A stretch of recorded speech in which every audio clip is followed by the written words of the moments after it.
Hello again everyone, welcome back to yet another new series. This time the opening is on French defense. I figured out why not. Since I've been sharing the other two openings since the last few months, it would be great if I add some French defense or openings that people play in general as well. But again, as a disclaimer, this opening is like none other.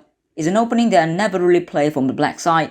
Well, the classic reason being the bishop is often trapped, and perhaps not a good reason or a weapon against a stronger opponent, that's all. But at least that's from my take. One time you see Grandmaster Robert Hess playing it against Vishwanathan Anand, which is a 5-time world champion anyway, and so that must be fine, right? But look, just going to be as objective as possible for both sides, so that peeps can still learn something whether you're playing it as black or white in this position. Now again, as a general review, French defense always begins with pawn to e4 and after pawn to e6, with the goal of playing d5.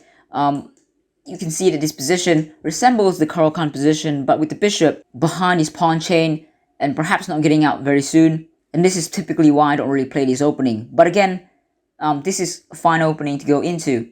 The general move for white here is to play knight to c3, developing a piece. And up here there's an option of taking a pawn on e4 and or knight to f6. But the main move has been knight to f6 for black. And here white usually plays pawn to e5 as the main move or bishop to g5.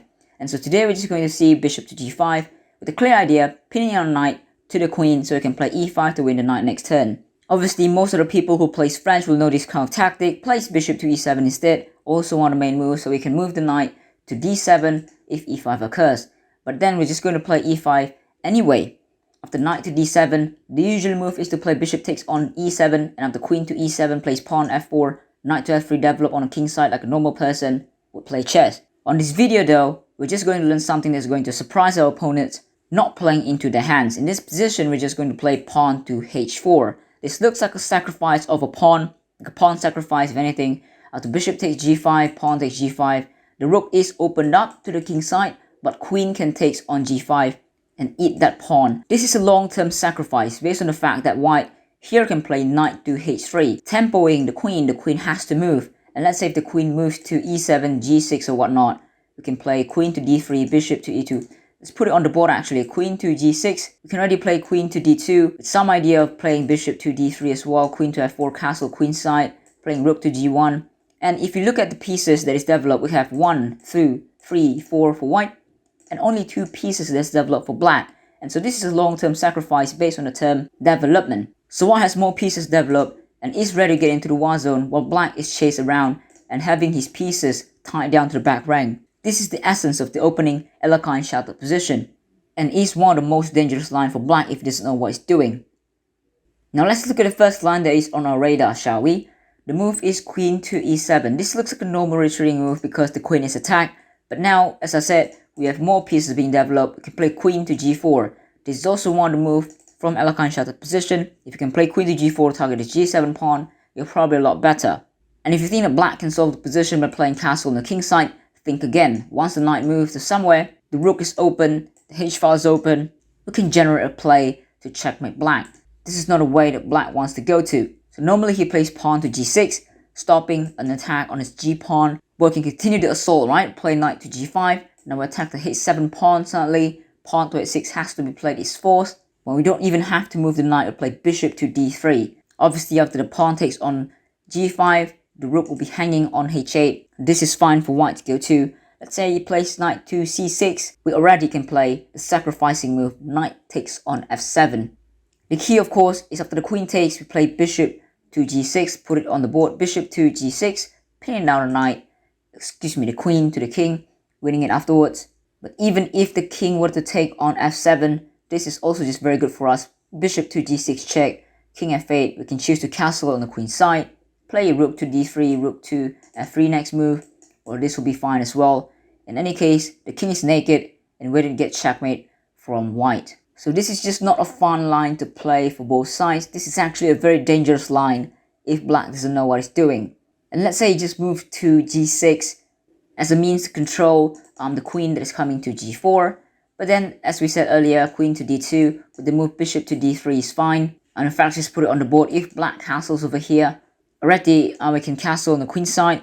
And say after knight to c6, we can play bishop to d3. We're not really afraid of queen takes g2. And the reason being, the g-file is open again. Now if rook to g1, suddenly the black queen is probably trapped. Queen to f3. We can go bishop to h7, knight to g5, forking the king and the queen. It's just a mirror of problems for black in any case. Instead he plays knight to c6, that's the same thing as well. We can play knight to b5. Now if you look at it, the queen is not protecting the c7 square as well, and so we can play knight to b5 as we deem fit, attacking the c7 square. The queen cannot return, so the king is forced to come to d8, but then knight to f4, and yeah, you can see we win basically by force, in the sense that we move our pieces to chase the queen around, while he's doing nothing at all in the back rank, and even has to move the king, losing his castling knight to protect the only square that is weak now in this position. So this position is very good if black plays nonchalantly. So what's the point, right, for black? Is there anything that he can do anyway? Or is there any square that he can run to that is safe anyway? In fact, here there's only one safe square according to the engine, and that is by playing queen to h4. The idea is that it prevents white's knight to move to any other square because the rook just hangs on h1.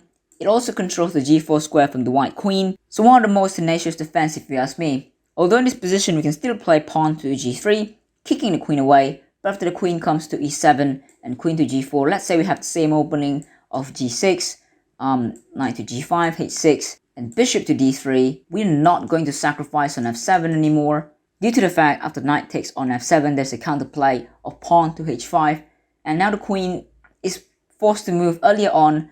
When the pawn is not on g3, we can retreat it to g3, and all is fine. But now we're forced to go to g5, where if we trade, everything is just equal, and will be in a fine position for black to play. And so we're not going to play knight takes on f7. Rather, we're still going to castle on the queen side. And it's not like black has, a tremendous amount of play. He still needs to find that precise move to find equality. As you can see, the pawn on g6, h6, and the rook on h8 is not a typical structure that you want for black playing French defense. So not only your opponent is surprised, he's also very stressed out to find equality in this position. So I think this is a very, worth it kind of opening to try against your opponent that plays French defense. But a key idea for black here is required to play knight to f8 to again just solidify things on the king side, play bishop to d7, and just castle on the queen side. Now I can put it on the board to see what it looks like. Let's say white plays knight to f3.